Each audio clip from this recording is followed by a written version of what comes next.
Bienvenue dans Smart Bourse, votre émission quotidienne sur Bismart for Change pour rester à l'écoute des marchés. Chaque jour à 17h si vous nous suivez en direct à la télévision, via vos box, émission que vous retrouvez chaque soir en replay sur bismart.fr ou encore en podcast sur l'ensemble de vos plateformes préférées. Au sommaire de cette édition ce soir, une journée particulièrement dense en termes de publications macro et microéconomiques. Sur la partie macroéconomique, les investisseurs ont digéré toute une série d'estimations de croissance pour le troisième trimestre, que ce soit en Europe ou aux États-Unis. Concernant les chiffres de la zone euro, les surprises sont plutôt un peu meilleures que ce qu'on pouvait imaginer, que ce soit en Allemagne, qui sort une croissance positive sur le troisième trimestre, en Espagne, qui reste le bon élève de la zone euro dans ce cycle, le poster child de la zone euro. Et puis même la France, sur un troisième trimestre marqué évidemment par l'effet JO, a réussi à sortir une croissance supérieure aux attentes. Vous aurez le détail dans un instant avec Pauline Grattel.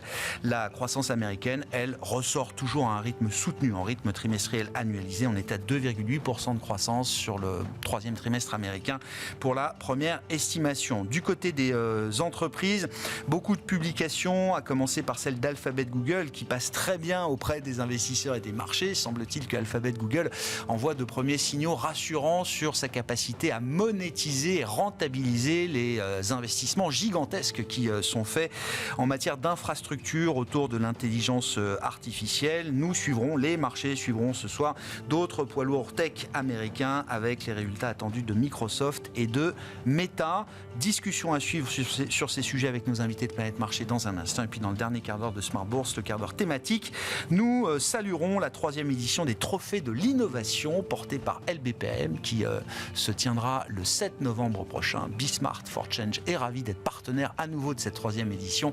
Nous en parlerons avec la présidente du directoire de LBPM, Emmanuelle Mouret, qui sera avec nous en plateau à partir de 17h45.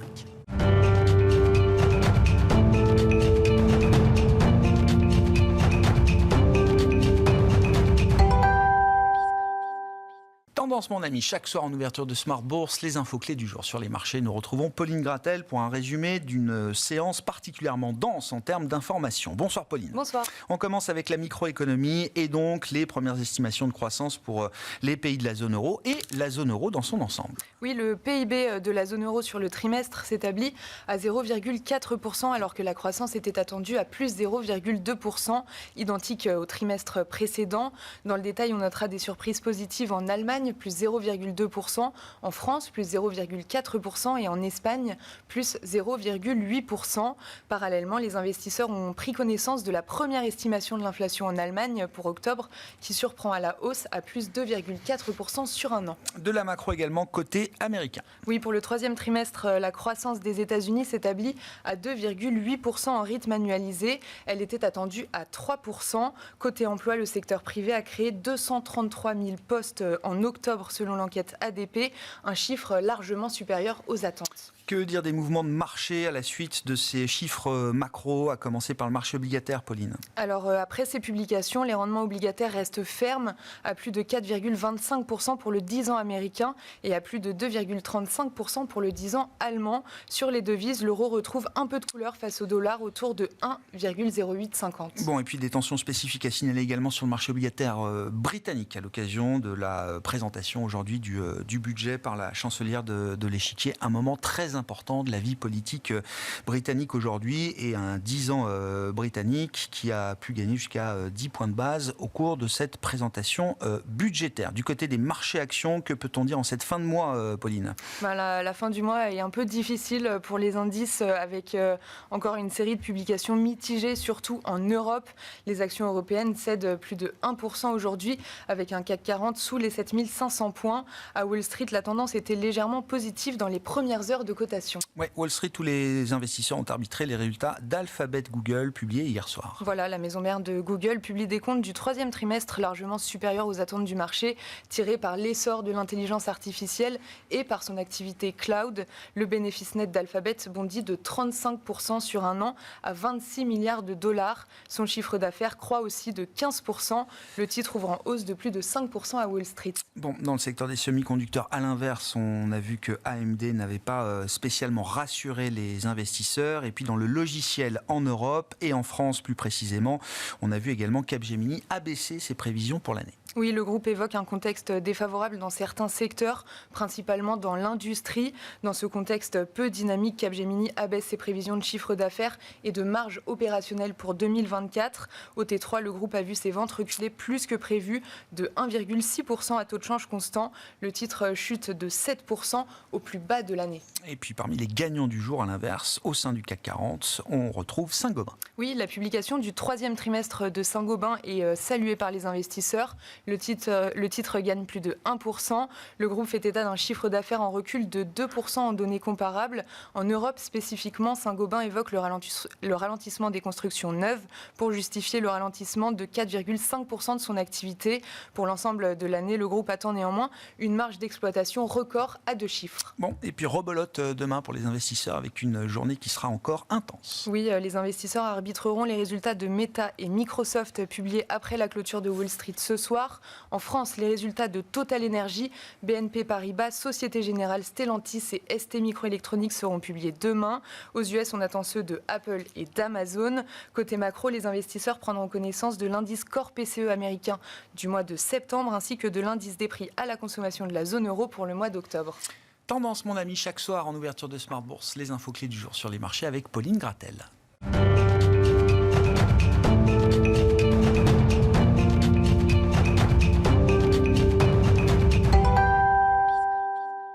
Trois invités avec nous chaque soir pour décrypter les mouvements de la planète marché. Laurent Denise est avec nous, co-directeur des investissements d'Odo BHF. Bonsoir Laurent. Bonsoir Grégoire. À vos côtés, Alain Pitous, Senior Advisor ESG. Bonsoir Alain. Bonsoir. Et Hervé Guez qui est avec nous également autour de la table, le directeur des gestions de Mirova. Bonsoir Hervé. Bonsoir Grégoire. Merci d'être là messieurs, ravi de vous retrouver. On a tiré au sort Hervé, c'est vous qui commencez pour nous parler de Trump. Non mais comme je le disais déjà hier, je crois que toutes les questions ont été posées autour de cette table et la question étant de savoir à une semaine maintenant du résultat, ou en tout cas de la fin de l'élection présidentielle américaine, il y a déjà plus de 50 millions d'Américains qui ont voté. Qu'est-ce qui anime votre réflexion de marché en tant qu'investisseur ?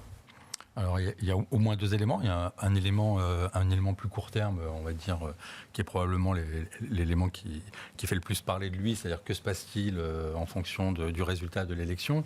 Alors le résultat de l'élection, faut avoir bien en tête que c'est pas seulement Trump versus Harris, c'est aussi que va-t-il se passer au niveau des chambres, et donc est-ce qu'on a les républicains qui emportent tout, ou on a une des chambres qui est démocrate ou républicain. Et ça joue un petit peu. Ce que les marchés ont joué, ils ne sont pas plus intelligents que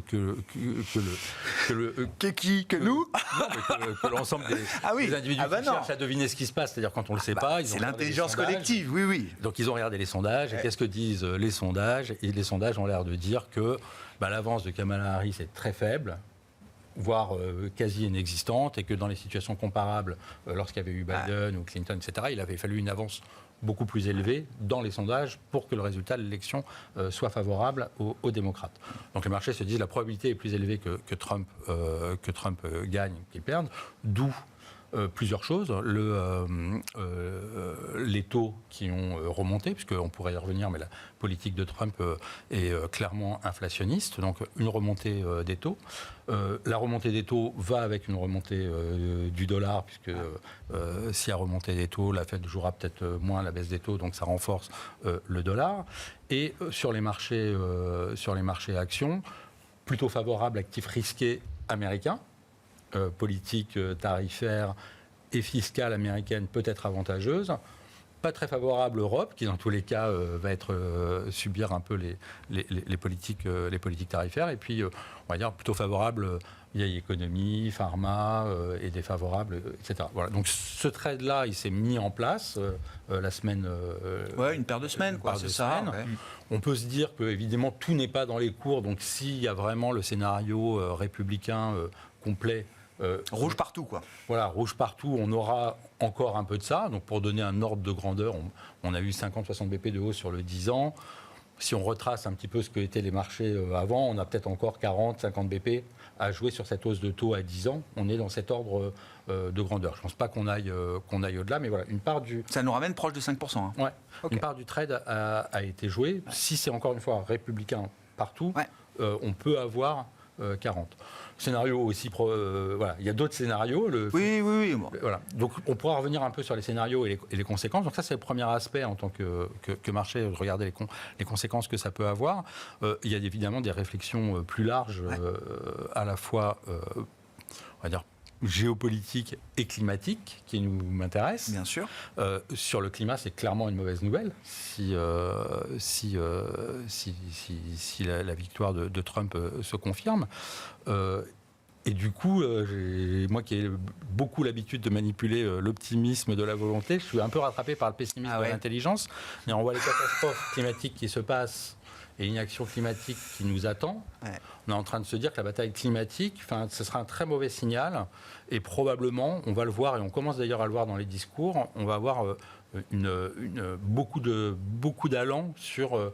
il va commencer à falloir préparer sérieusement les plans d'adaptation climatique. Et pas simplement la transition bas carbone. Ouais. Et la politisation de ce sujet climatique, pour vous, c'est quand même, c'est un gros point noir, parce que c'est vrai que la version optimiste, c'est de se dire la transition se fait par les entreprises.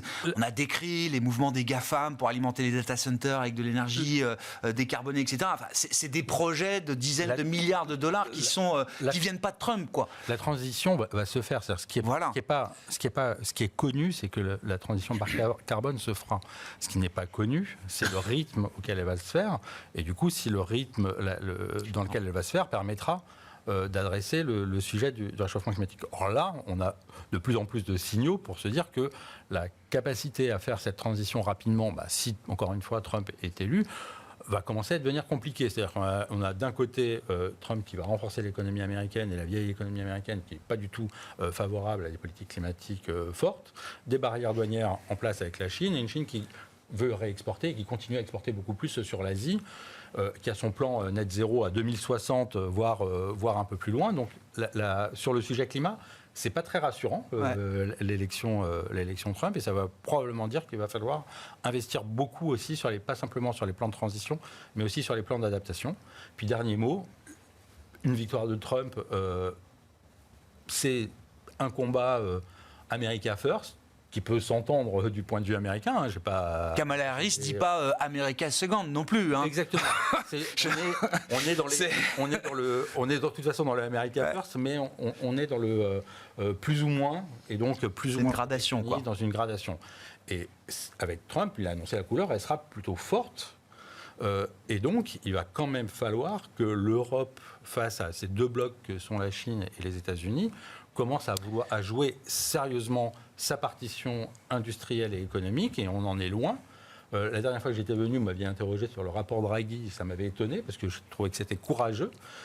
Je pense qu'on en a parlé un jour ou deux. Donc l'idée que l'Europe doit reprendre en main l'industrialisation de son économie, se mettre en place une politique industrielle et commerciale forte, en passant par ce qu'il faut, comme les États-Unis et la Chine, de protectionnisme, de bons aloi là où il faut, on n'y est pas du tout. Et donc ça, c'est inquiétant aussi pour les actifs risques américains. Et donc ça a été dit en introduction. Voilà, on est sur une journée qui est plutôt une journée de bonnes nouvelles. Les actions américaines montent, les actions européennes baissent. Est-ce que Trump ne serait pas d'ailleurs le meilleur avocat du rapport Draghi ? Enfin, moi, ce qui m'intéresse beaucoup, c'est la réponse du reste du monde face au risque. Alors, ce qu'est le risque Trump aujourd'hui, qui sera peut-être matérialisé demain, que ce soit sur le climat, si on a une Amérique effectivement en retrait sur ces sujets-là, comment réagit le reste du monde ? Est-ce que ça donne envie à certains de s'aligner un peu sur l'idée trumpienne du climat, ou est-ce qu'au contraire ça renforce la volonté des autres d'aller encore plus vite, plus fort sur ces sujets de transition pour se démarquer encore un peu plus de Trump ? Même question sur le commerce, les tarifs, etc. En fait, je pense que le discours est assez clair, c'est-à-dire que les Européens, voire les Chinois, avec ce qu'ils font en ce moment sur leur plan de relance, ont l'air de vouloir s'opposer en fait à ce que veut proposer Trump d'une manière ou d'une autre. Mais en fait, Trump, il nous attaque sur, que ce soit les Chinois ou les Européens, sur la partie la plus sensible, c'est-à-dire il veut déréguler, il veut laisser libre cours à ce que veulent faire les entreprises. Hein, drill, drill, drill, on fort. On dérégule la banque, ce que veulent pas faire les Européens. On dérégule les sujets climatiques, on arrête les contraintes climatiques. Et c'est là où on est le plus fragile, c'est-à-dire que c'est là où en fait on s'est organisé pour être le plus strict possible, mettre des réglementations le mieux disant possible, enfin en tout cas pour la partie européenne. Donc on va mettre plusieurs mois à bouger, quoi qu'il arrive. Donc ça c'est le point qui est effectivement très gênant. Après, mais ça va consolider nos positions ou ça risque de fracturer encore un peu plus les positions après, si vous voulez, je pense que on va avoir au sein de l'Europe des gens qui veulent bouger les choses, d'autres qui veulent pas. Enfin, on se retrouve avec le cirque habituel sur un sujet qui est particulièrement sensible. Donc je crois effectivement que la solution, c'est le plan Draghi, qu'on le mette enfin en œuvre. Après, je pense qu'on peut pas le mettre en œuvre face sauce européenne classique. C'est-à-dire avec des enveloppes, on vous organise quelque chose, et si vous mettez des volets rouge et bleu, vous avez le droit, si c'est rouge et violet, vous n'avez pas le droit, enfin des trucs un peu à la gomme comme ça. Je pense que ce qu'il faudrait, c'est qu'on fasse une libération complète, c'est-à-dire qu'on fasse une mesure fiscale, quoi. C'est simplement un truc d'amortissement, je ne sais quoi, pour que les entreprises soient libres d'investir comme elles veulent, dans un contexte cadré. Alors après, c'est ça le sujet, puis là on commence, là je suis sûr que déjà autour de la table, on a 4 avis différents, donc ça serait assez complexe. Donc on est attaqué vraiment sur le point fragile. Après, moi je pense que il y a deux choses dans ce qui a été dit. Il y a Trump très mauvais pour le climat. Oui, je suis d'accord avec ça, c'est la première lecture. La deuxième lecture, c'est de regarder ce qui s'est passé entre 2016 et 2020 pour le charbon qu'il voulait défendre. C'est-à-dire que c'est le moment où le charbon a fini de s'effondrer aux États-Unis. Donc je pense que pour les gens qui font du bitume aux États-Unis, il faudrait quand même qu'ils regardent un peu ce qui se passe. Enfin bon, c'est un peu caricature et j'ironise, mais... Et à l'inverse, les États-Unis n'ont jamais autant exporté de pétrole que sous l'administration Biden. Enfin, ça montre que le cycle est aussi... là où il y a le plus d'énergie renouvelable, c'est au Texas. Donc bon, ils font des trucs quand même. Donc ça, c'est le premier point. Et après, si on regarde à plus court terme, ça c'est déjà, on va dire, c'est déjà des trucs à 2-3 ans. Et à la limite, Trump, dans 2-3 ans, il aura 80 ans. Moi, je regarde plutôt ce que dit son colistier, parce qu'il va finir à un moment donné par avoir un problème, comme Biden, quoi. Enfin bon. Et si on regarde à plus court terme, moi, ce qui m'épate, je trouve, dans le Trump trade, c'est qu'on dit le Trump trade, en fait, c'est les Trump trade. Et ils sont chacun dans leur couloir, en fait. C'est-à-dire que il y a les taux 10 ans qui montent tout seuls, et puis il y a les techs, parce qu'on se dit, les techs vont être favorisés, les grandes techs, Musk, tout ça, ça va être favorisé par la politique de Trump. Ça monte dans son coin. Il n'y a pas vraiment de relation entre les taux 10 ans et ça. Il y a l'or qui monte. Bon, on va dire que c'est un Trump trade aussi. Ça n'arrête pas de monter depuis le début de l'année. Quelles que soient les raisons, ça monte depuis le début de l'année. Là, il y a une belle accélération. Oui. Donc, il y a ça. Donc, puis le dollar qui monte parce que les autres devises prennent un tir. Et par exemple, moi, je suis small capper américain. J'ai pas l'impression que le Russell 2000 rejoigne l'enthousiasme des Trump trades. Un petit peu quand même. Un petit peu quand même. Voilà, mais pareil, c'est-à-dire que ça tient sur les mesures fiscales, mais si les taux passent à 5, il peut y avoir quand même un problème. Et puis, il y a un Trump...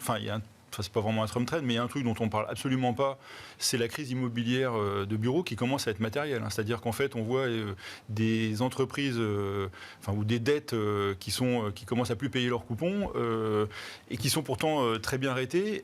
Et l'immobilier commercial, je pense qu'on l'a connu, 2008, c'était un peu comme ça, c'est venu dans ce genre de truc, quoi. Donc voilà. Je trouve que jouer les Trump trades isolément, c'est bizarre, et tous ensemble, ils sont assez incohérents. Donc, il va se passer quelque chose la semaine prochaine. Ça risque d'être... Sur les marchés, ouais. Ah bah oui, forcément. Parce que soit Trump est élu moyennement, et dans ce cas-là, ça va être un peu le cirque, parce qu'il va y avoir une réappréciation. Soit il est vraiment bien élu, et on va commencer à regarder les corrélations. Soit c'est Harris, et là, les Trump trades isolément... Ah bah oui, là, c'est un renversement total, effectivement. Si c'est Harris, avec un clean sweep démocrate, oui, là, on est dans l'extrême inverse de ce que price le marché aujourd'hui. Est-ce que Trump élu, c'est vraiment un game changer? Parce qu'en fait, si on regarde les 3 piliers de sa politique, le premier sont les tarifs douaniers. Bon, alors évidemment, ça va affecter la croissance globale, mais si on regarde l'impact immédiat, je veux dire simplement entre US et Europe, c'est 25% à peu près d'échange entre les US et l'Europe. Des deux côtés, importation-exportation, mais une grosse partie, en fait, sont des services. La part des biens, c'est 6,4%. Donc, est-ce que ça va? Et puis, j'ai envie de dire, on sait déjà ce qui peut se passer. Donc, est-ce que ça va vraiment être une surprise? Pas évident. Après, on pourra parler de la problématique de la Chine. Mais ça veut dire 10%, si on suit les Trumponomics, 10% de tarifs sur les importations de produits européens aux États-Unis. Vous dites Au niveau macroéconomique. c'est gérable. Et bien sûr. Ah bah non, mais Au niveau macroéconomique, oui, c'est gérable. macro, bien sûr. Micro, quand vous produisez des voitures, on est bien d'accord que ça va pas être la même. Hein. L'autre point, c'est bien évidemment cette baisse de taxation. Donc là, en fait, on regarde le taux de taxation effectif. En fait, on n'est pas comme en 2016. En 2016, on était à 22%. Là, on est à 17%. Donc la sensibilité par rapport à ça, elle est beaucoup plus faible.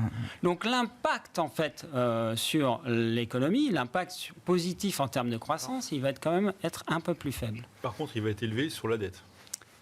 Exactement. Et là, non mais là, je rebondis sur ce qu'a dit Alain. C'est que les marges de manœuvre, après, c'est lié au déficit fédéral qui va tangenter les 8%, au taux de mortgage, si les taux passent à 5%, ce qui est possible hein, dans un sweep rouge, là, on va se retrouver avec des taux de mortgage qui reviennent vers 8% et qui créent un véritable problème, puisque le problème américain, c'est quelque part qu'il n'y a plus d'épargne, on a des taux qui montent, une partie de la richesse qui est sur l'immobilier, qui pourrait être de nouveau impactée. Donc Trump, il est récessif, là. Enfin, en tout cas, sur ce plan-là... Mais Trump, surtout, il va pas pouvoir mettre en place, même s'il a les deux chambres, sa politique, parce qu'il va quand même, ses conseillers vont se rendre compte que c'est pas du tout productif, voire contre-productif. Et surtout que la sensibilité n'est pas la même. Ouais, j'entends. Et puis, troisième point, alors là, c'est la problématique, c'est l'immigration.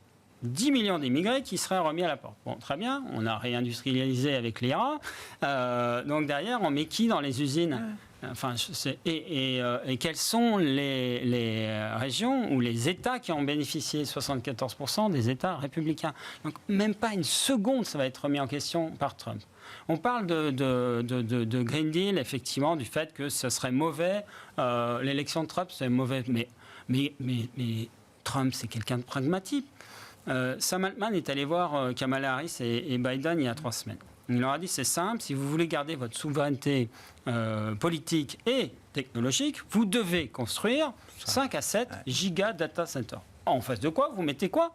Parce qu'il faut de l'électricité qui les aborde immédiatement, des centrales nucléaires. Donc Trump, qu'est-ce qu'il va faire? Oh, le nucléaire, c'est magnifique. L'énergie renouvelable, c'est magnifique. Je ne crois pas du tout à... Vous gardez en tête le côté dealmaker de Trump, sa capacité, bien sûr. Et vous n'achetez pas une version féroce des Trumponomics, alors Trump, c'est un dealmaker. Donc, même sur l'inflation, en fait, oui, on va avoir une hausse des prix. Mais une hausse des prix, ça ne signifie pas inflation. L'inflation, c'est une dérivée seconde, c'est une boucle prix-salaire. Prix-salaire qui pourrait être lié à, justement, ce choc d'offre si jamais ils mettaient ces immigrés en fait à la porte. Et ce qui n'arrivera pas. C'est juste impossible. Pourquoi? Parce qu'il ne peut pas se permettre d'avoir une inflation. Et surtout, il n'aura pas une baisse de taux aussi qui pourrait l'aider. Parce que derrière, je rejoins, on a quand même une actualisation des cash flows futurs. Si on a des taux élevés, il y a un moment où ça ne colle plus. Hein. C'est ça. Moi, je pense que le sujet, je suis d'accord avec ça, c'est que donc il y a ce que peut faire Trump et ce qu'il va faire de manière pragmatique. Puis après, il y a un moment donné, il y a le marché, qui pense peut-être à quelque chose qui n'arrivera pas. Et il peut y avoir un réajustement avec ça. C'est-à-dire que la dette... Moi, et la vigilance du marché, elle peut s'exprimer aussi face à l'exceptionnalisme américain, aux privilèges exorbitants du dollar, etc. Il y a une limite à ça. Oui, et puis moi je pense que c'est surtout la problématique de la dette. Là, on a tous suivi le budget UK pour savoir si on revivait un moment Truss ou pas. Visiblement, ça passe. Non, mais ce que je veux dire, c'est que c'est quand même la dernière référence qu'on a en tête, qui date d'il y a 2 ans. Le problème, c'est la dette. C'est-à-dire qu'en fait, c'est l'épée de Damoclès au-dessus de Trump. Et je crains que par des rodomontades, par des trucs un peu à la con, ils finissent par se prendre les pieds dans le tapis sur ce sujet-là. Parce que c'est un truc que j'aime bien dire sur les marchés. La dette, c'est pas un problème. C'est pas un problème. Jusqu'au jour où... Jusqu'au jour, c'en est un. Et là, ce jour-là, c'est trop tard. Même pour les États-Unis. Le marché peut à un moment dire non. Ponctuellement. Alors après, je dis pas qu'on va passer dans une crise séculaire et compagnie. Je dis simplement qu'on peut avoir un shoot à 5,5 sur les taux longs, avec une mauvaise indication, avec un problème de défaut sur certaines signatures. C'est ça. L'intérêt de la dette cette année, ça dépasse les 1000 milliards, 1160 milliards. C'est le budget de la défense. La dette par habitant, c'est plus de 100 000 $. C'est 103 000 $. Cette année, en fait, chaque Américain a payé 3 360 $ d'intérêt sur la dette. C'est monstrueux. Donc on arrive à un point où ça n'est pas un problème. ça peut ne pas être un problème encore pour longtemps, mais il y a quand même une bipolarisation qui est en train de se mettre en place. L'or, il ne monte pas pour des raisons... non, il y a une défiance. Évidemment. Ouais, j'entends. Et c'est surtout, ça devient peut-être le nouvel étalon devise qui doit être dans... Je crois qu'on a le programme trimestriel du Trésor qui doit être publié là, dans les prochaines heures sur le programme d'émission. Et effectivement, voir si on allonge un peu les maturités ou pas, comment tactiquement on gère cette séquence. Vos commentaires, Laurent. Et puis moi, encore une fois, dans l'idée de comment le monde répond à Trump, sur la question des tarifs, j'entends le point de Laurent. Si c'est 10% sur les tarifs d'importation de produits européens, ok, un peu de dépréciation de l'euro, un peu de productivité, etc. Ça passe. Moi, ce que je vois, c'est l'agressivité de Trump face à la Chine, qui pousse la Chine à plus que jamais cibler le marché européen comme étant son dernier marché pour écouler sa surproduction, quoi. Oui, il y a le marché asiatique qui progresse. À ce titre-là, c'est intéressant. L'Indonésie a mis des tarifs de 100% sur les produits chinois il y a quelques mois. Il se prépare aussi à ça. Mais mon point, alors peut-être pour le préciser, c'est est-ce que sur les marchés, on va avoir du trade Trump qui va se mettre en place sur les 10 ans qui viennent Est-ce que Trump va être élu? Évidemment non. Il y aura des formes de rappel. Est-ce qu'en microéconomie, pour les grandes entreprises internationales, Trump, c'est un game changer? Non, sur certains aspects. C'est-à-dire, ce qu'on a dit, c'est une différence de... D'ailleurs, on a déjà commenté sur ce plateau. Quelque part, Trump, d'un point de vue politique vis-à-vis de la Chine, c'est le continuateur de ce qu'avait fait Obama. Donc, il y a une cohérence de long terme sur ce qui est en train de se passer aux États-Unis. Je dis juste que là où je suis peut-être pas d'accord, c'est que c'est pas un sujet marché boursier, court terme, grande entreprise européenne, c'est industrie européenne, c'est une très mauvaise nouvelle. Climat, je pense que ça reste une très mauvaise nouvelle parce que globalement, il y aura évidemment des investissements dans le nucléaire, mais c'est pas... ça ne réduit pas le bilan de CO2 par américain. C'est une politique qui reste expansionniste, donc on va rester sur une croissance qui reste carbonée à court terme, mais encore une fois, à long terme... C'est ce que je dis, c'est-à-dire je pense que quoi que fasse Trump, c'est en train de se mettre en place. Il y a un cycle, il y a une transition, il y a des forces qui sont supérieures à ça, j'entends. Non, mais tous les industriels travaillent dessus, le zéro carbone, donc de toute façon ça va se faire. Mais dans le temps, ce que je dis, c'est que dans le temps, ça ne va pas se faire et que donc il va falloir commencer aussi à travailler les sujets d'adaptation. Donc voilà, donc je pense que Trump, c'est une mauvaise nouvelle pour l'économie européenne, c'est une mauvaise nouvelle pour le climat. Ça ne changera pas le climat à 100 ans plus que ça. Ça n'entraînera pas la remise en cause de la décarbonation de l'économie. Il y aura des forces de rappel sur les marchés financiers, mais voilà, c'était de dire au-delà des 40 bips ou pas qui peuvent se jouer à court terme. Je pense que l'Europe devrait, à mon avis, se saisir pour revenir au point de l'élection de Trump, même si, évidemment, c'est pas un changement radical de la politique économique, mais devrait se saisir de ce moment pour travailler sérieusement sur sa propre politique industrielle. Et pour revenir au point que tu mentionnais, Grégoire, est-ce que l'Europe est capable de le faire? La grosse difficulté, c'est qu'on a deux modèles très différents, un modèle allemand et un modèle français, etc., sur lequel on n'arrive pas à se mettre d'accord.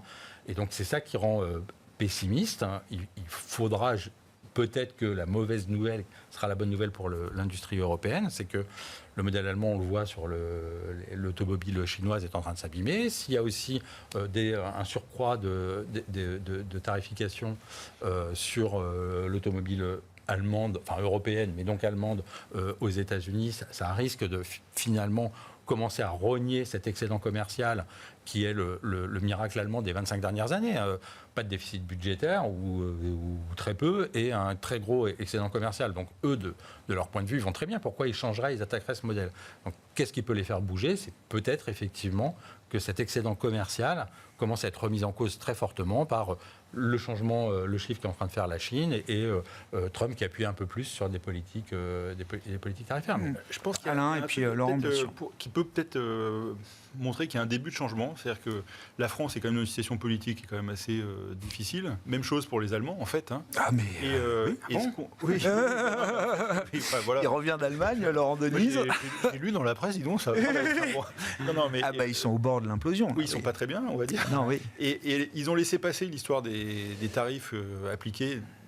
Et nous, on est en train de craquer sur le Mercosur où il y a quelques mois, on pouvait s'y opposer. On pouvait s'opposer à la Commission qui a la main sur ce truc-là. Donc là, il y a un trade-off, quoi. En fait, L'Allemagne accepte les tarifs sur l'automobile et la France accepte l'accord de libre-échange, quoi. Ils ont voté contre. Ils ont voté contre. Oui, mais Les tarifs, oui. Ils sont abstenus ou ils ont voté contre? Ils ont voté contre. C'est pas qu'ils acceptent, c'est qu'ils peuvent rien faire contre ça, quoi. C'est-à-dire que les Français, pareil sur le Mercosur. Et je me dis peut-être que enfin l'Europe se construit par la crise de ces deux gros piliers qui sont en train de se faire dépasser par la volonté politique, peut-être des autres. Encore une fois, je pense que le plan que je salue, c'est le plan Draghi. Ça nous fait sortir de la paralysie, parce que la paralysie européenne là, est en train de nous tuer, Laurent. Il se passe des choses en Allemagne. Il y a une énorme pression qui est en train de monter des think tanks qui commencent à dire bon, ça suffit cette règle d'or. Ouais, c'est l'enjeu de l'élection de l'automne quand même. Rassurez-moi, Laurent. En fait, c'est l'enjeu de l'élection de 2025. Oui, c'est ça, de l'automne 2025. Oui, je sais, un an, c'est long. Bien d'accord. Enfin, s'ils la font sauter à l'occasion de cette élection, ce sera toujours cette prise. La bonne nouvelle, c'est que l'AFD, en fait, la montée de l'AFD sort du jeu le FDP qui était le plus dogmatique sur le Schwarz-Null. Libéraux. Exactement. Et donc, on a une nouvelle coalition qui peut se mettre en place, un peu moins dogmatique. Alors, il faut changer la Constitution, c'est bien évident. Mais néanmoins, on pourrait avoir peut-être un nouvel élan lié justement à cette coalition qui fait tout casser. Et avec un ratio de dette sur le PIB de 66%, il y a vraiment de la marge. Il y a des besoins d'infrastructures qui sont majeurs. Et là, on retrouverait peut-être en fait un nouvel élan. Un Draghi, j'y crois pas trop, compte tenu du déficit global. Mais il n'y a pas que les... il n'a jamais cité les 800 milliards. Il y a plein de trucs à faire sans pognon pour reprendre la formule. Relancer le moteur allemand, ça permettrait, compte tenu des échanges avec intra-européens, de relancer globalement l'intégralité de l'Europe et peut-être de remettre sur le devant de la table des problématiques climatiques, des problématiques d'infrastructures, des problématiques de technologie sur un temps long, une sorte de moment de Gaulle qui décide d'investissement dans les 20 prochaines années. Et ça fait sauter la décote sur les actifs européens? Ça fait pas... Non, parce qu'on a un problème de retour sur capitaux investis. Non, mais enfin, c'est juste la différence. Mais ça enlève une partie de la décote, quand même. Peut-être, un petit peu. Bon. Mais ça ne va pas se faire en un jour. Enfin, là, on parle d'investissements qui auront un retour sur investissement sur les 20 ans prochains. Donc, on ne va pas avoir les champions qui vont lutter contre Nvidia demain. Donc, et si à l'automne 2025, cette coalition fait sauter la règle d'or, c'est quand même un signal... en miroir des annonces de Volkswagen qui sont quelque chose d'impensable en Allemagne, ou qu'il était il y a encore quelques semaines. Ça, c'est le problème, c'est le miroir de Volkswagen. Et dans une situation vraiment problématique. On peut vous en parler. Un licencié en Allemagne, c'est juste... Odo BHF, banque franco-allemande, je le rappelle, pour savoir d'où vous parlez. Mais c'est juste impossible. Impossible. Oui. Mais oui, c'est ça. La Mitbestimmung, la cogestion, pour dire ça en français, en fait, c'est finalement, on est arrivé à une impasse où il n'y a pas de possibilité. La pré-annonce de Volkswagen de baisser les salaires de 10%, mais... C'est incroyable ça. C'est dingue. Alors donc il va y avoir les gens dans la rue, Gay Metal qui est bien structuré, donc qui va se mettre en marche. Ça veut dire que ça va se disperser au niveau industriel partout. C'est l'Allemagne est dans une situation, mais c'est peut-être ça, c'est exactement ça qui va précipiter. Le changement. Simplement, le changement, Scholz, il ne va pas faire l'erreur de Macron, c'est-à-dire qu'il ne va pas précipiter un changement d'assemblée. Rien ne va bouger, ça va être la paralysie totale jusqu'à octobre 2025. On a une période qui s'annonce là où il ne va rien se passer. La France dans une impasse totale avec des motions de censure qui peuvent faire tomber le gouvernement, et puis l'Allemagne qui ne bougera pas avant un an. Bon, vous avez envie d'acheter l'Europe, là, il faut y croire. Mais je sais pas, il y a 0,2% de croissance en Allemagne sur le trimestre. Ils ont révisé à la baisse le trimestre d'avant. C'est vrai. Bon, globalement, ça change rien. Là, c'est en stagnation. Mais bon, oui, il peut y avoir. Je dirais qu'on a peut-être passé quand même le moment de bashing ultime et la décote est tellement importante que il y a peut-être un retour. Et puis si l'euro s'apprécie, On va peut-être revoir des flux aussi, revenir un peu des investisseurs Alors, l'euro se serait institutionnels. apprécié parce que la BCE aurait peut-être moins de volonté de baisser les taux que ce qu'on pouvait espérer. C'est peut-être ça aussi. Surtout, malheureusement, moins de marge de manœuvre aussi. Hein, donc, Ouais, moins de si marge de Trump manœuvre. est élu, C'est ça. le dollar qui part à la hausse, l'euro la qui baisse, décote son mandat, de- faut se rappeler ce qu'il est. Hein. La décote de Valo, action US, action Europe, je me souviens très bien, on en avait parlé précisément avec vous, Laurent, parce que vous étiez venu le point bas de fin septembre 2022. Vous étiez là le jour du point bas, je m'en souviens comme si c'était hier, 30 septembre, avec ce message. Il faut arrêter de vendre les actions européennes. On était au point bas du marché. 2 ans de bull market. Le gap de valorisation s'est encore un peu plus creusé, je crois. Entre les... Ouais, il fallait acheter les marchés au global. Non, mais, non, mais il fallait acheter l'Europe. Alors, Mais ce que je veux dire, on c'est n'est que sur le jamais plan de la prétendu avoir raison tout valorisation, le temps. ça n'a pas changé, quoi. Après, je trouve que dans le truc où c'est peut-être en train de changer un petit peu, c'est le discours de Saint-Gobain. Ouais. Qui, pas terrible, quoi. Enfin, on va dire, voilà, c'est pas génial. Mais à part la France, ils ont l'air de dire qu'on n'est plus très loin d'avoir épuisé Un point bas, quoi. les mauvaises Ouais, nouvelles. Quoi. ouais, Donc, ouais. On a vu dans c'est- quelques c'est- secteurs voilà, des donc, moi, boîtes je qui suis, annonçaient encore des enfin, mauvaises nouvelles, mais qui remontaient. quoi. c'est mon discours. Ça fait un moment. Ça prend La dernière 1%, fois, j'étais. Oui, enfin bon. C'est Saint-Gobain. J'étais assez, je suis assez négatif sur les marchés globalement depuis quelques mois maintenant, mais je suis pas en train de dire qu'on est parti dans un bear market de 15 ans. Je dis simplement, j'attends le moment pour acheter, parce que bon, on sait tous qu'il faut avoir une vision stratégique, pas la toucher. Bon, enfin, si on serait pas là, si on faisait que ça. Et donc l'idée, c'est un peu de peaufiner ça et de se dire, bon, je gardais un peu de munitions, et je me dis, on est peut-être plus très loin sur cette partie-là de pouvoir faire quelque chose. Mais les marchés sont très compliqués parce qu'en fait, on regarde même l'Allemagne qui était pas loin de ses plus hauts il y a quelques semaines. Enfin, c'est quand même absurde, quoi. Enfin, ça paraît dingue, mais c'est parce Que le qu'en DAX soit au il y a sommet. quelques valeurs qui tirent les cotes, c'est partout pareil à peu près. Hein. Et je me dis, on a des marchés qui sont vraiment à 2 vitesses, hein, voire même plus. Parce que ça y est, quand on est sur les small caps européennes, c'est quand même un peu difficile. Et donc tout ça, c'est déjà un peu sinistré depuis un paquet de temps. Et ce qui risque de se passer, c'est qu'on pourrait avoir des indices qui baissent à cause de mauvais résultats sur Tesla, Nvidia, je ne sais pas quoi, enfin c'est pas une prévision, mais ça peut arriver, et ça donne une image d'un marché qui est très mauvais, alors que le reste commence justement à sortir de la période en question, quoi. Donc je pense que pour les gérants actifs, hein, je pense souvent à vous les amis, hein, ça va pas être facile tous les jours, parce qu'on a cette problématique on fait un portefeuille équilibré, on est décalé par rapport à ces grands indices, et puis quand les grands indices baissent parce que les grosses caps baissent, on baisse quand même, quoi. Donc c'est quand même assez douloureux. Mais la logique de retour à la moyenne, quand même, c'est quelque chose qui...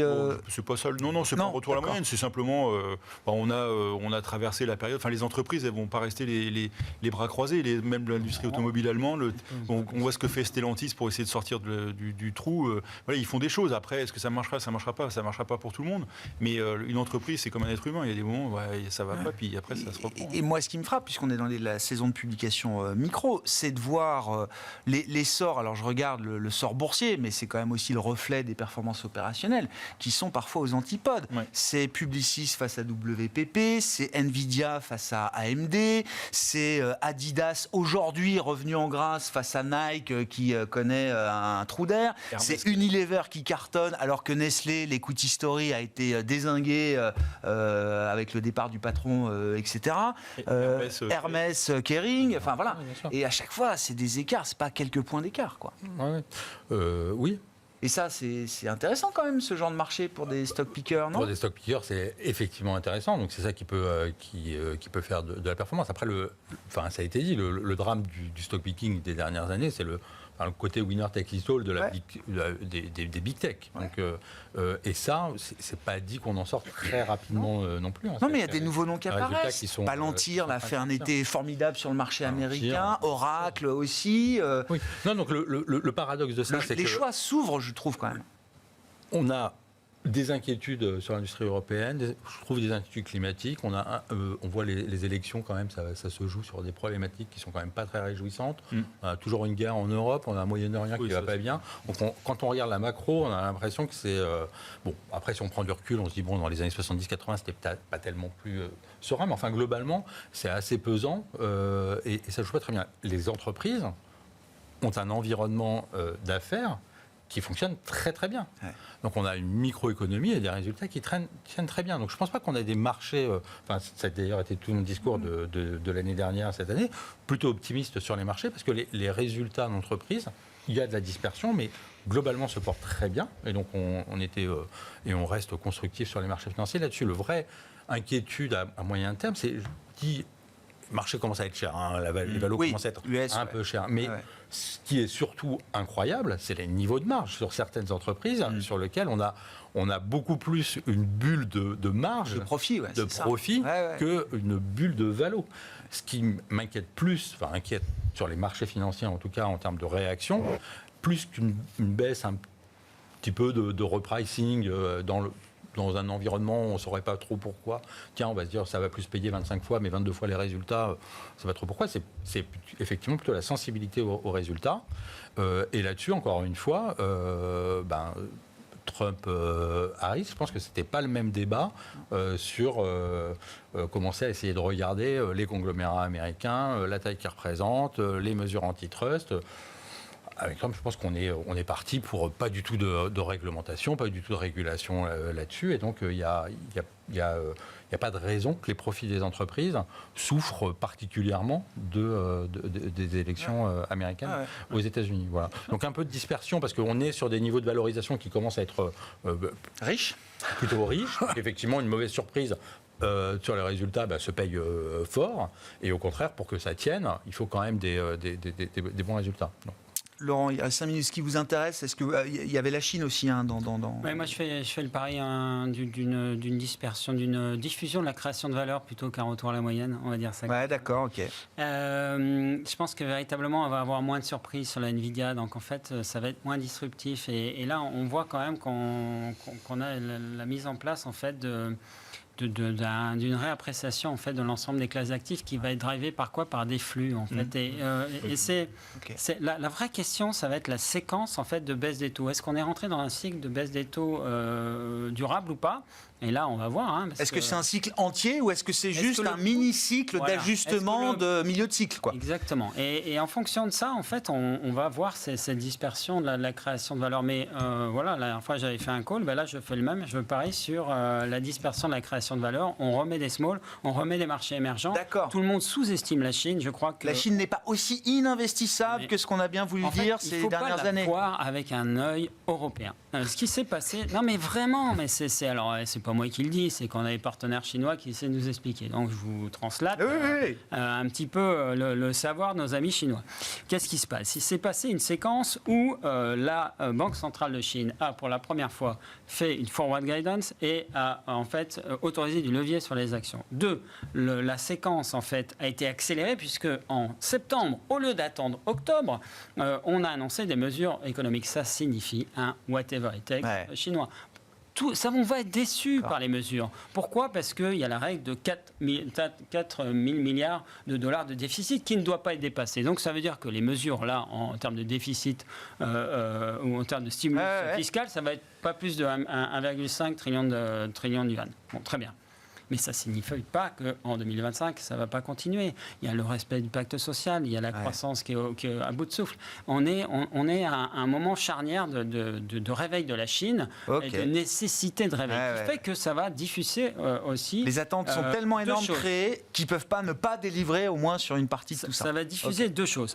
Une stabilisation de la croissance et une exportation de la déflation sur les surcapacités que vous avez mentionnées tout à l'heure. Et ça, c'est hyper important. Alors, ce n'est pas pour ça que les sociétés européennes vont bien s'en sortir, et je pense qu'il y en a qui vont souffrir, mais ça apporte justement une sorte de floor sur une sorte de minimisation de risque sur le risque inflationniste. Je ne crois pas au risque inflationniste. Ce qui signifie qu'on va retourner dans une sorte de normalisation. Et donc, qui dit normalisation dit small caps, marché émergent, etc. Et c'est ça qu'il faut jouer aussi. La création de valeur sur la duration, elle ne se fait pas sur les obligations qui valent 2% sur du bond. Elle se fait sur des défensives, la construction, l'immobilier foncier qui offre de la valeur. Il faut aller chercher la duration où elle existe. Sur les actions. Sur les actions. Donc, il faut faire des actions. Arriver par les flux. Voilà. C'est bien ça, bon message. Sur les résultats, avant de revenir en deux mots sur la Chine, mais sur les résultats, je pense que le sujet, c'est qu'on a eu pendant très longtemps une forme assez gaussienne et assez recentrée. C'est-à-dire qu'en fait, quand un secteur faisait 15, Bon, il y avait un troupeau autour de 15, il y avait quelques super élèves. Et puis là, le problème, c'est que la courbe, si on peut dire ça, l'espèce du nuage s'est vraiment aplati, avec quelques leaders qui font des performances stratosphériques. Et alors, c'est ça aussi le problème du stock picking, c'est que vous êtes bon sur 3-4 grands secteurs, 3 grandes classes d'actifs, puis vous faites cartonner sur une ou deux valeurs qui font pas moins 10, moins 15, comme ça faisait avant, sur une période de résultats assez mauvaise. On est sur du moins 60, moins 70 en quelques semaines, et en tout cas un gros écart par rapport aux indices. Et ça, c'est terrible, parce que c'est quand même quelque chose qu'on a depuis plusieurs années. Alors j'espère que ça va se normaliser un petit peu avec un peu moins d'écart. En fait, c'est ça que ça veut dire aussi. C'est-à-dire que s'il y a moins d'écart, on peut être plus à l'aise et prendre plus de risques sur ce genre de vecteur. Après, la Chine, alors autant l'émergent, je suis assez d'accord. Ouais.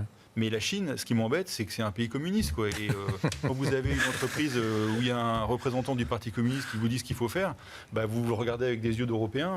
Ça reste quoi 18% du PIB mondial, 1,4 milliard de personnes. Ne pas considérer la Chine, c'est pas possible. Il faut lire le rapport Draghi. Ouais. Il y a la Chine est en avance. Non, mais la Chine est en avance sur la partie digitalisation. C'est hallucinant. La compétition, elle se joue non pas simplement aux États-Unis, mais même sur le renouvelable. Sur le renouvelable, bien sûr. Donc en fait, si on regarde même un ratio, un seul ratio, le free cash flow, c'est vrai, mais on est payé du risque aujourd'hui. En fait, la prime de risque en Chine, c'est 8%, c'est 1% aux États-Unis. C'est-à-dire, à la fin, c'est le client qui décide. C'est est-ce qu'il a envie d'avoir de la Chine ou pas Mais toute considération oubliée de zone géographique, vous regardez le free cash flow yield. Non, mais c'est délicat, on est bien d'accord. Mais il y a des sociétés en Chine qui sont... Alibaba, je crois qu'à un moment, c'était au plus bas en termes de valo, avec un free cash flow yield qui était au sommet historique. Il y en a plein en Chine. Alors après, effectivement, la gouvernance, ça, c'est vrai.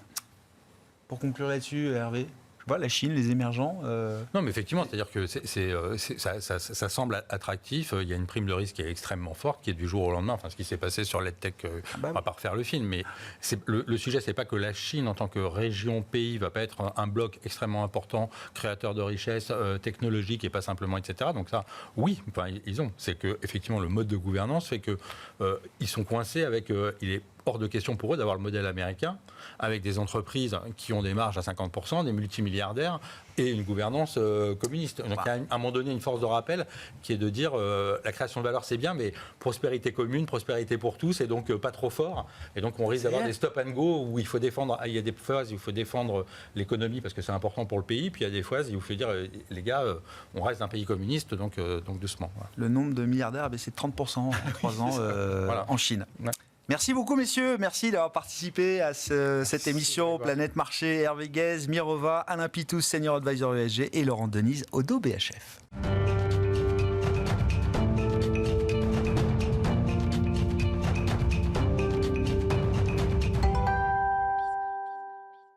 Le dernier quart d'heure de Smart Bourse, chaque soir, c'est le quart d'heure thématique. Le thème ce soir, c'est celui de l'innovation à travers la 3e édition des Trophées de l'innovation portée par LBPM qui se tiendra le 7 novembre prochain. Smart for Change est ravi d'être à nouveau partenaire de cette édition et nous en parlons avec la présidente du directoire de LBPM, Emmanuelle Mouret. Bonsoir Emmanuelle.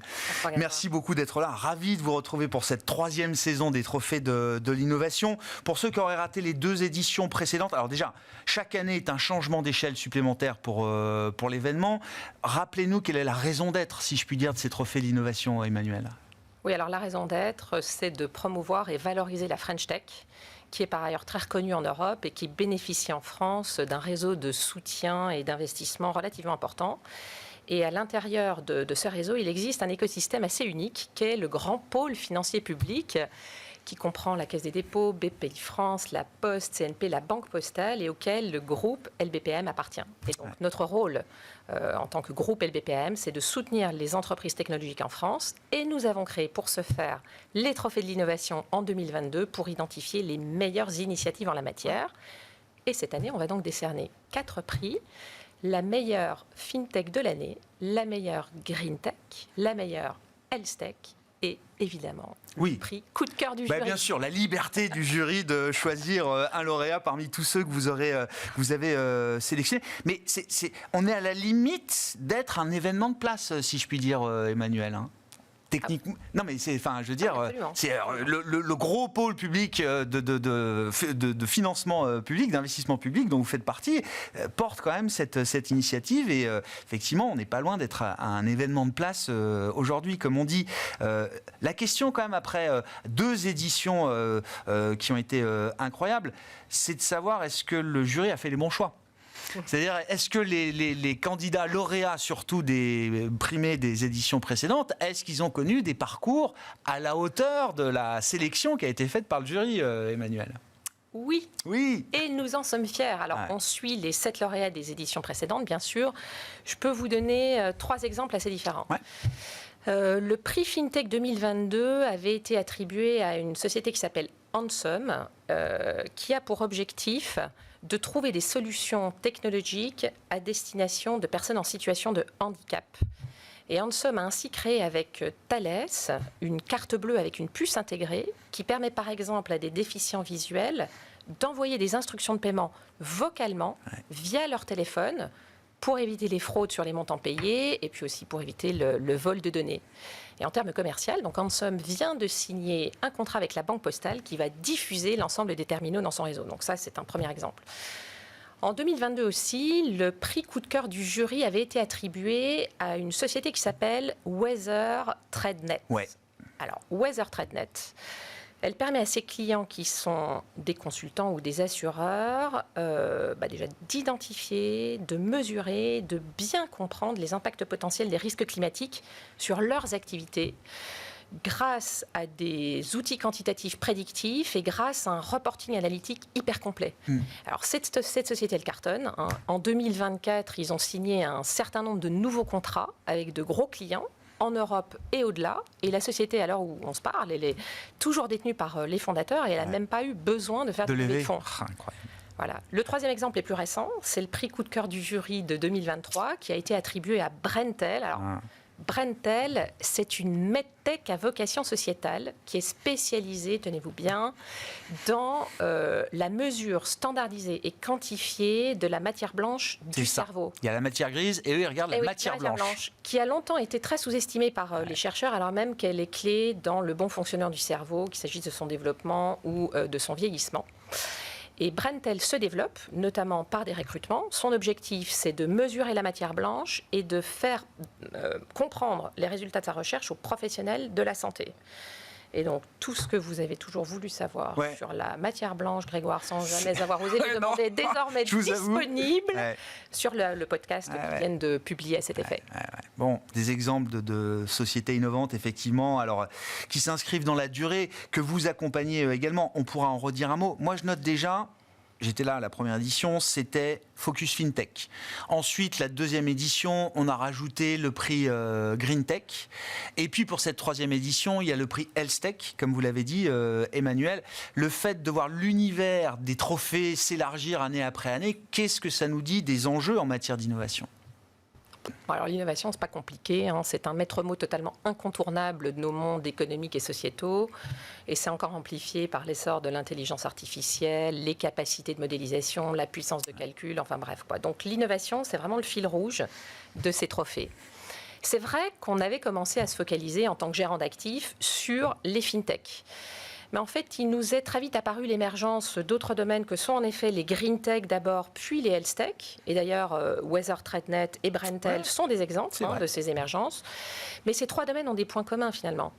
Leur caractère 100% nouvelle technologie, la capacité des acteurs à amener des vraies solutions, des business cases hyper concrets, et puis leur capacité également à offrir un vrai impact en matière de durabilité.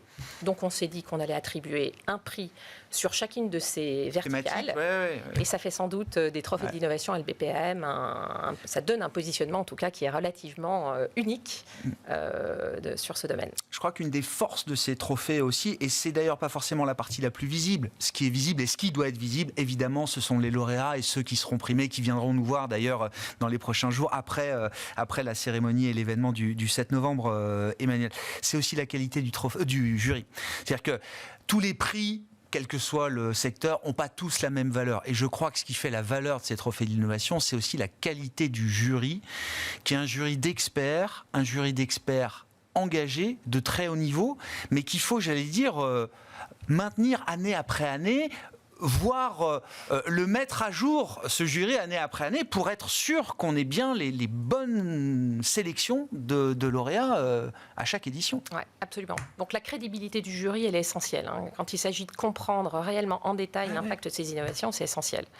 Pour vous donner des métriques, 100 sociétés, près de 100 sociétés sont passées sous les fourches codines d'un processus de sélection plutôt très exigeant qui est opéré par notre partenaire, le cabinet de conseil Investance.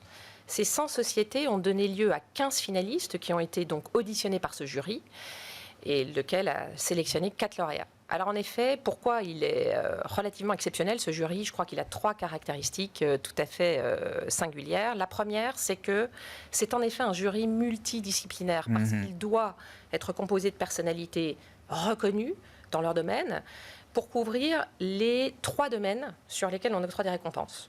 Donc on a des professionnels de l'investissement que sont des gérants, des investisseurs institutionnels, mais aussi des représentants de sociétés de capital venture, mais on a aussi des profils hyper spécialistes de la santé ou de la green tech. De l'industrie, quoi. Oui, c'est ça. Oui. Et certains nous suivent depuis le début, et d'autres sont venus nous rejoindre au fil de l'eau, en fait. Et pour vous donner un ordre de grandeur, sur les 21 personnes que compose ce jury, 6 sont entièrement nouvelles cette année, et les autres étaient déjà représentées les années passées. Donc ça, c'est la première caractéristique.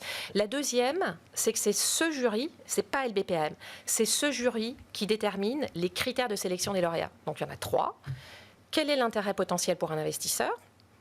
Quelle est la vraie réalité d'innovation? Quelle est la vraie innovation apportée par ces solutions? Et quel est l'impact en durabilité de ces solutions?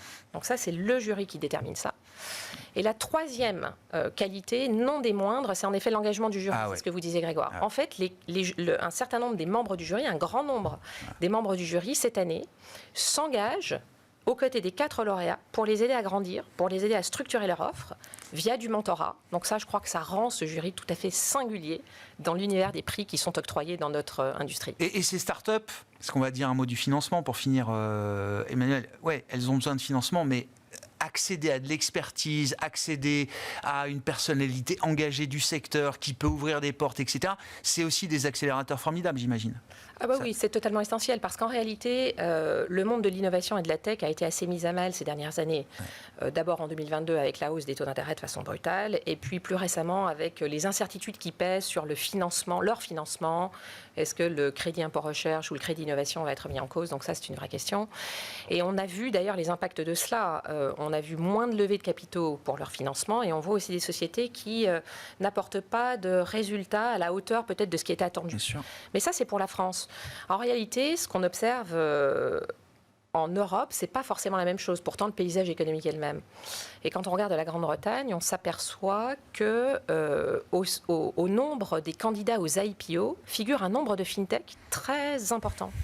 Et en fait, il s'agit de pépites britanniques qui se sont créées dans les années 2010, qui sont arrivées à maturité, qui sont prêtes pour l'IPO et qui opèrent dans des domaines qui sont très diversifiés. Donc, dans les fintech, on va trouver des néobanques comme Revolut, comme Starling, mais aussi des fintech dans le domaine des paiements, du crédit. Et l'Angleterre, en fait, est devenue un pays très, très attractif derrière les États-Unis. Si bien que pour la tech française, on a vraiment une question sur le passage à l'échelle et comment on fait pour les aider. Donc ce jury avec l'expertise peut bien sûr les aider, mais on a aussi la question du financement et la question de l'attractivité. Comment on les rassure là, quand on est LBPM au sein du grand pôle d'investissement public, quand on parle de la French Tech spécifiquement, avec toutes les inquiétudes légitimes qui peuvent apparaître aujourd'hui, quel discours on leur tient ? En fait, en ce qui concerne LBPM, nous, c'est très simple. On est le premier gérant equity en France, avec 35 milliards sous gestion. Et on a par ailleurs développé une franchise sur le non-coté, avec presque 10 milliards d'encours. Ça veut dire qu'en fait, on est constamment à la recherche des champions de demain, à la recherche des futures licornes qui seront cotées demain. Ouais. Donc on est là pour durer. Ça, c'est le premier point. Quand on ajoute qu'on appartient à ce grand pôle financier public, c'est notre ADN, c'est notre mission de soutenir les entreprises en France, de soutenir les territoires et de soutenir l'innovation au sens large. Donc, ce qu'on peut dire à ces startups, en tout cas pour LBPM, c'est qu'on est là pour durer, on sera là pour les soutenir, on sera là pour les mettre en lumière, pour les financer, et en fait, ce faisant, on sera là aussi pour soutenir tout l'écosystème très favorable qui a été mis en place sur les 15 dernières années. 7 novembre, hein. Suivez donc les trophées de l'innovation, les résultats, les 4 lauréats qui seront récompensés cette année et qui viendront nous voir évidemment sur Bismart for Change dans Smart Bourse à l'issue de la cérémonie. Merci beaucoup Emmanuel. Emmanuel Mouret, président du directoire de LBPM, qui était avec nous, l'invité de ce dernier quart d'heure de Smart Bourse ce soir.